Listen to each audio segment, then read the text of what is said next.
wasiirka wasaaradda arrimaha gudaha mudane cali maxamed waran cadde ayaa si cad u beeniyay warar sheegaya inay gebi ahaanba istaagtay diiwaangelinta madaniga oo qalabkeediina xumaaday sidaana wuxuu wasiir waran cadde kaga jawaabay kadib markii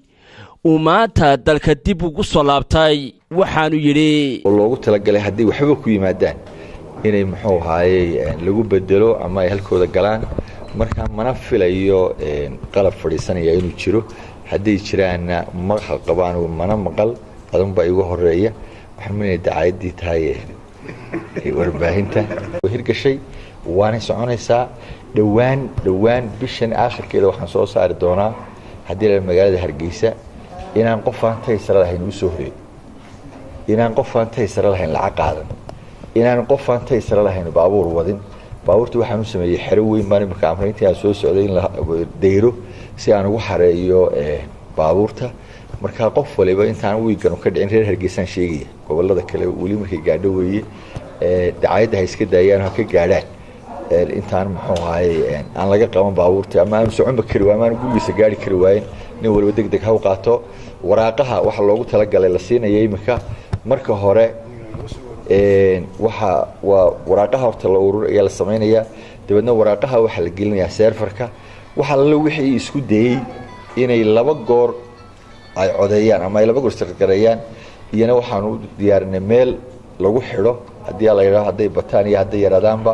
marka hadhowto qofkii hal mar kaliya galay ayuu ba kaarkiisa soo baxaya dhaqsana uu soo baxaya kaarka hadii la yiraahdo imika halkii tiisada waxa ugu jira oo xataa hadii suuqa la joojiyo warqadiisu soo saaraya inta muxuu ahay loo qaybinayo tiisarooyinka halkaana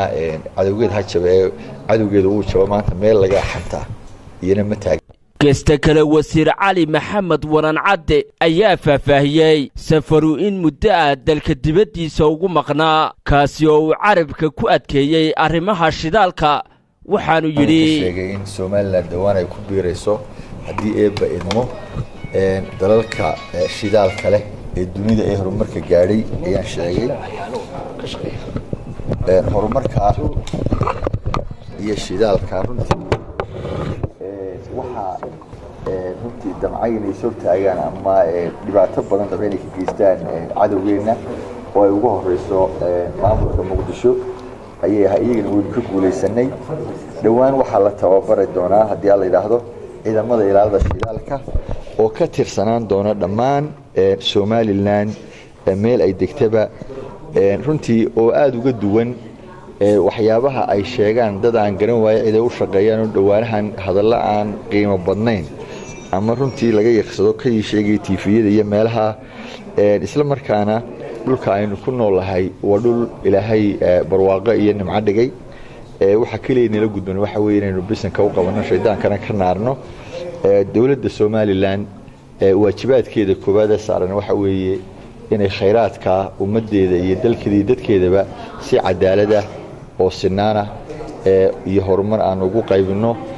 Bedri Koosar Maxamuud telefishinka caalamiga Star magaalada Hargeysa.